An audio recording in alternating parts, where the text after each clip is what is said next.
patrística y la escolástica, chicos.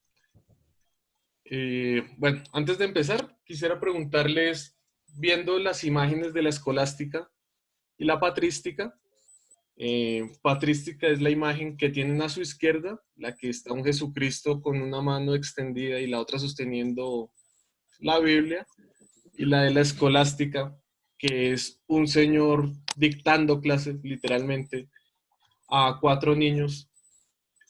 ¿Ustedes creen que ha cambiado en algo la educación de esa época a la actualidad? Pues creo que es algo que debemos reflexionar. ¿Se me pueden escribir por el chat? Eh, pues, ¿qué piensan ustedes? Ah, perfecto. Listo. Voy a manejar así la presentación, pues para que todos tengamos acceso a las imágenes. Bueno,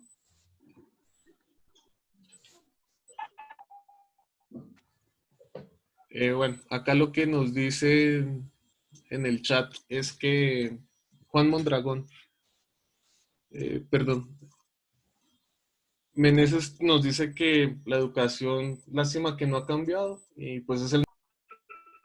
bueno, Juan Mondragón nos dice, a mí me parece que no, porque es de las únicas formas en las que todos, sin importar los recursos o clases sociales, puede aprender. Lo que nos pregunta Santiago Gómez es, profe, en esa época que están ahí también les pagaban. Eh, no les pagaban realmente, sino que solo aquellos que pertenecían a ya sea la monarquía o a la nobleza, o aquellos que se insertaban o hacían parte del clero, eran aquellos que podían leer y escribir, es decir, que solo ellos eran los que tenían acceso a la educación. La sociedad medieval, de donde es la patrística y la escolástica, tiene un contexto muy diferente al actual. ¿Sí? El 90% de la población, o quizá más, era analfabeta. ¿Qué quiere decir esto? Que no sabían leer ni escribir.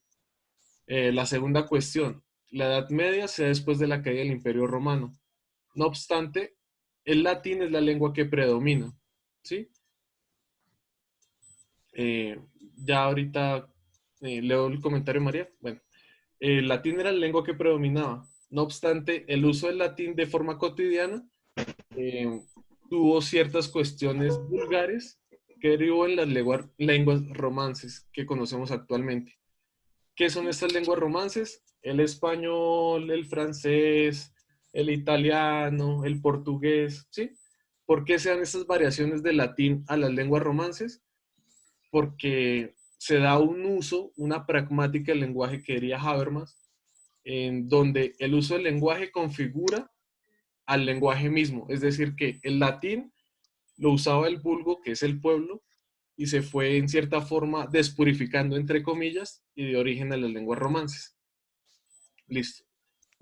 Nos pregunta Meneses lo de la monarquía, que no le entendí. Bueno, es que a partir de la pregunta que hace Santiago Gómez Puentes de que si en esa época también le pagaban a los profesores, mi respuesta fue que no.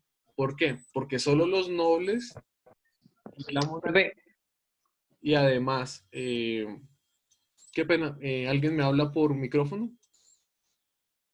No, señor. Ah, ok, bueno. Bueno, iba el que solo la monarquía y la nobleza y los cleros eran los únicos que tenían acceso para la educación, ¿sí? Es decir, solo ellos pueden aprender a leer, a escribir, al quadrivium y al trivium. El resto del pueblo no. ¿Por qué? Porque estamos en un sistema feudal en donde los señores feudales son nobles y el resto de las personas lo que hacen es trabajar para ellas. Hay una excepción a esta regla que son los judíos, que pues no lo trabajaré en esta clase, pero pues me gustaría trabajarlo de forma posterior. Y eran los judíos que tenían que rebuscarse el dinero. Hay un libro de Jacques Legoff que se llama La Bolsa y la Vida, en donde expone este tema, pero pues no lo voy a trabajar. Pero pues el común denominador de las personas en el medioevo era que eran analfabetas si no pertenecían a la nobleza o al clero. Listo, esa era como la parte de la monarquía que Meneses me explicara. Y la respuesta a la cuestión que nos dijo Santiago. Bueno, en cuanto a la patrística, eh, la filosofía patrística tiene como gran representante al señor que ustedes ven a su izquierda, que es San Agustín de Hipona. ¿sí? San Agustín es muy importante para la cultura occidental o para... La filosofía patrística tiene como gran representante a San Agustín y bueno, entre los aportes que tiene San Agustín para la cultura occidental está la linealización del tiempo, ya que antiguamente se pensaba que el tiempo era de forma circular y pues actualmente lo que pensamos es que el tiempo es de forma lineal. ¿Por qué sea esto? Por un planteamiento de San Agustín. San Agustín plantea que el tiempo es lineal en la medida en que fue creado por Dios en un punto y con la segunda llegada de Jesucristo va a terminar el tiempo, es decir, que va a ser el fin de los tiempos para la humanidad. Es por eso que él plantea que el tiempo solo puede ser lineal y no puede ser circular o cíclico como lo creían antiguamente los griegos. Bueno, eh, antes de continuar, quiero decir que la patrística se sustenta en los dogmas y en las defensas e interpretaciones bíblicas por medio de estos.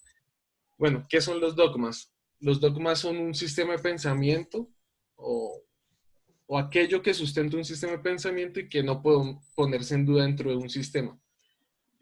Un ejemplo, dentro de las matemáticas no se puede poner en cuestión que la suma de dos números naturales da un número natural, ¿sí? Dentro de la ciencia no se puede cuestionar que la luz es lo que viaja más rápido en el universo, ¿sí? Esos serían dogmas, si se quisiera llamar, si se trasladaran a un terreno de lo religioso, ¿sí? Filosofía.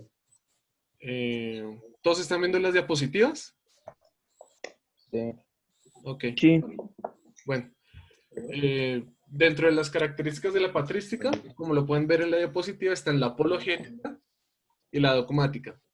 La apologética es la justificación y la defensa de la doctrina cristiana frente a diferentes tipos de ataques que se le realizan por parte de los paganos y de los herejes que querían poner en consideración o cuestionar los diferentes cimientos doctrinales, si se le quisiera llamar. Es decir, aquello que sustentaba todo el cristianismo de la época. ¿Sí? En cuanto a la dogmática, lo que se hacía era una exposición de la doctrina cristiana, la cual fundamentaba el cristianismo. ¿Sí? La apologética y la dogmática, que era lo que buscaban, era combatir el gnosticismo. ¿Sí? El gnosticismo era aquello que permitía cuestionar o una rama que permitía cuestionar toda la religión, ¿sí? Y pues esto es lo que se puede decir de la relación entre el gnosticismo, la apologética y la dogmática. Bueno, había muchos apologistas, entre los cuales los que más se destacan son Tertuliano y San Agustín. Tertuliano tiene un libro bastante interesante que, pues, si en algún momento quieren leer un poco más del tema, se llama Apologías. Y pues son defensas frente al cristianismo, frente a ataques de los paganos. ¿Listo?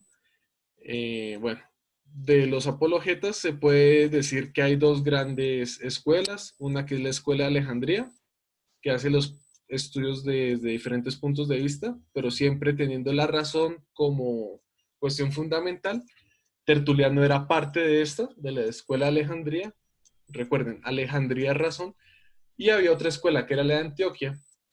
Esta escuela lo que enfatizaba era que la revelación era una cuestión divina y por lo tanto se debía separar de la razón. Entonces tenemos acá que la revelación que es dada por el Espíritu y por Dios están separados de la razón, ¿sí? Entonces, dentro de los apologetas podemos decir que hay dos escuelas, la de Alejandría y la de Antioquia.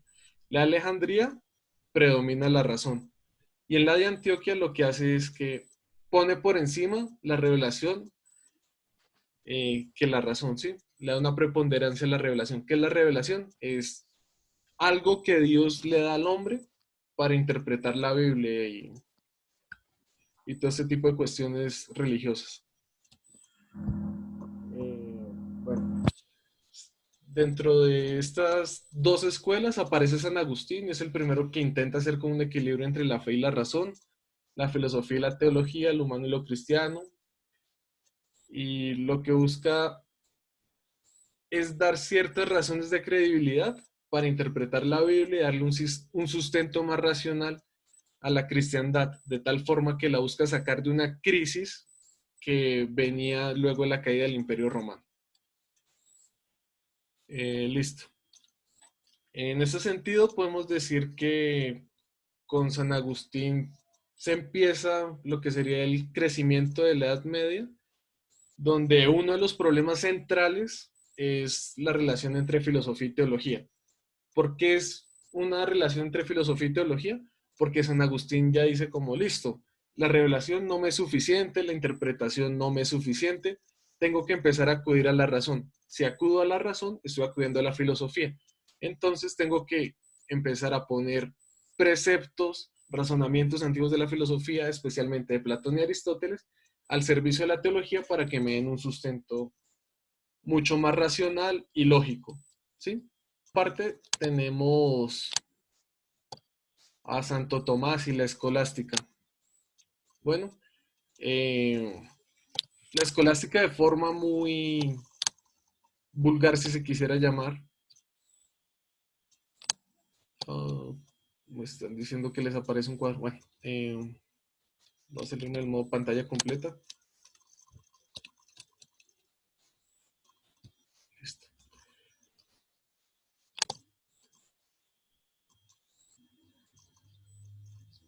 Bueno,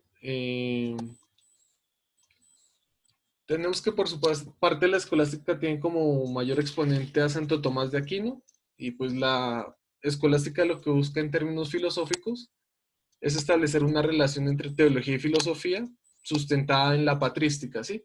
Entonces lo que podemos decir es que está San Agustín de Hipona y luego viene Santo Tomás de Aquino. ¿Qué tienen los dos en común? Que buscan establecer una relación entre teología y filosofía. Dicha relación se sustenta en el hecho de que no deberían existir dogmas y que las interpretaciones bíblicas se deberían hacer conforme a las reglas de la razón, de ninguna forma que se podían contradecir. ¿Qué quiere decir esto? Digamos, en la Biblia hay un apartado en el cual Elías es recogido por un carro alado que está envuelto en fuego y se lo lleva. Es decir, que Elías nunca murió, sino que fue llevado por este carro alado al cielo. Entonces Santo Tomás lo que dice es como, listo, esto es contraintuitivo, va en contra de las lógicas de la razón.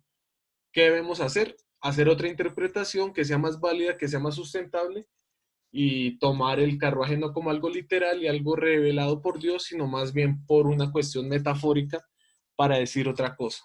¿Sí? Escolástica, de forma vulgar les venía diciendo, está muy relacionada con la formación en las escuelas. ¿Sí? Importante de la educación que se daba era el trivium, que significa las tres vías o caminos, y que se aprendían diferentes materias, como la gramática, que concernía la lengua, la dialéctica, que concedía, o bueno, que concernía la razón, y la retórica, que era la cuestión de las figuras. El cuadrivio significa los cuatro caminos y agrupa disciplinas relacionadas con la matemática. Estas disciplinas son la aritmética, que tiene que ver con los números, la geometría, que tiene que ver con los ángulos, la astronomía, que tiene que ver con los astros, y la música, que tiene que ver con los cantos. Bueno, ¿por qué se hace el trivium y el quadrivium? Porque Platón consideraba que esta era uno de los sustentos para poder establecer el pensamiento filosófico. Como podemos ver, lo que hacen es retomar a Platón y pues establecer el trivium y el quadrivium. Bueno, la escolástica tenía diferentes lecciones, si se quisiera dar, o diferentes puntos de vista. En los cuales sustentaba la educación. Uno de ellos eran las sentencias, que eran pensamientos clásicos. La segunda era las sumas, que eran una colección de sentencias.